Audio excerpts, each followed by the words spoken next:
영수인 여러분 안녕하세요. 랭킹스쿨입니다.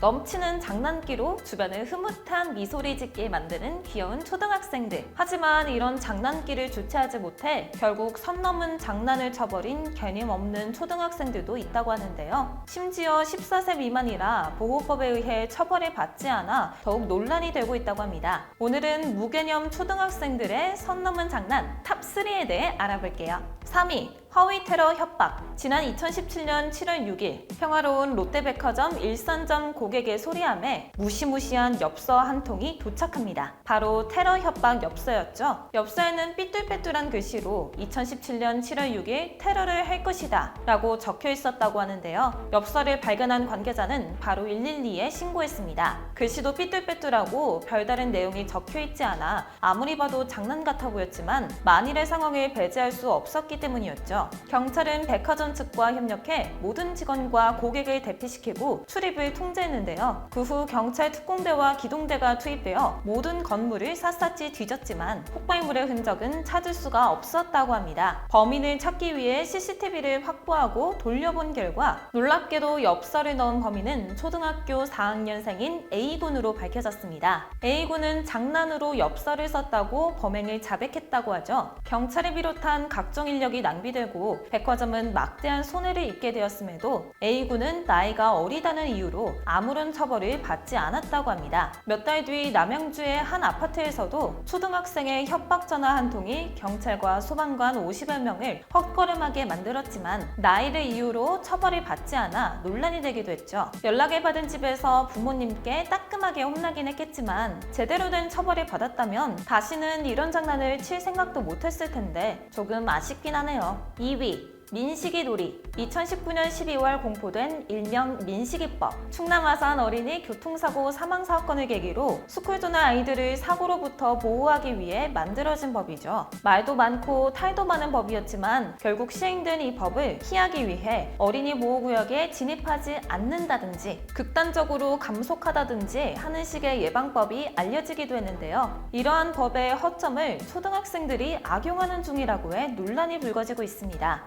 스쿨존에 진입한 차량을 쫓아 전력 질주를 하거나 차가 오자 냅다 도로에 누워버리는 아이들, 심지어 운전자가 보이지 않는 곳에 숨어 있다가 차로 달려들기까지 하는데요. 어린이 보호구역에서 일어나는 사고의 책임을 운전자가 대부분 감당하게 되는 것을 악용한 행동들입니다. 그리고 이러한 행동을 하는 이유는 바로 어른들을 놀리려고. 결국 아이들의 눈에는 자신을 피해 달아나는 어른들의 모습이 단순히 재미있어 보여 이런 위험한 장난을 치게 된 것이죠. 피하기 위해 과속을 할 수도 없고 사방을 모두 둘러보며 운전을 할 수도 없는 노릇에 운전자들은 답답함을 토로하고 있다고 하는데요. 심지어 한술 더 떠서 민식이법을 이용해 공갈 협박을 하는 경우까지 있다고 하니 정말 기가 찰 노릇. 무고를 입증해도 아이들은 별다른 처벌을 받지도 않고 운전자만 시간과 돈을 날리게 되는 꼴이니 법 개정이 이루어지기 전까지는 다들 조심하셔야 할 것 같습니다. 1위, 벽돌 투척. 2015년 10월 용인시에서는 갑자기 하늘에서 떨어진 벽돌에 사람이 맞아 한 명이 사망하고 한 명은 상해를 입는 끔찍한 사건이 발생했습니다. 길고양이의 집을 짓고 있던 중에 일어난 사고라 소위 말하는 캣맘을 혐오하는 사람이 저지른 범행일 것이라는 쪽으로 수사 초점이 맞춰졌는데요. 경찰들이 심층조사를 진행하면서 그러한 혐오나 계획과는 전혀 관계없는 사건임이 밝혀졌죠. 경찰이 수사를 시작한 지 8일 만에 붙잡힌 용의자는 바로 초등학생 3명. 이 학생들은 처음에는 혐의를 부인했지만 거짓말 탐지기 조사를 앞두고 범행을 자백했다고 합니다. 학교에서 배운 내용을 실험을 하려고 했다고 동기를 밝혔지만 해당 학년의 교과 과정에는 없는 실험임이 알려져 논란이 되기도 했죠. 의도가 어찌되었든 사람이 사망한 너무나 큰 사건이었지만 결국 초등학생 3명 중 2명은 만 10세 미만이라 처벌을 받지 않고 나머지 1명도 소년부에 송치되는 것으로 끝이 나버리고 말았는데요. 심지어 이들의 가족이 부상 입은 피해자에게 별다른 사과를 전하지도 않은 것으로 밝혀져 대중들을 더욱 분노케 만들었습니다. 사망한 피해자가 나왔고 반성하는 태도를 보이지 않았음에도 불구하고 어리다는 이유로 아무런 처벌을 받지 않는 것이 옳은가에 대한 비난이 쏟아진 것이죠. 심지어 이것과 비슷한 사건이 이전에도 있었고 해당 사건 이후 몇 달 지나지 않아 거의 유사한 사건이 발생하기도 해 논란에 더욱 불을 붙였습니다. 아이들의 철없는 틀림없는 장난으로 치부하기에는 사망자까지 나오는 심각한 사태까지 발생한 만큼 이제는 이를 방지하기 위한 대책이 정말로 시급할 것 같네요.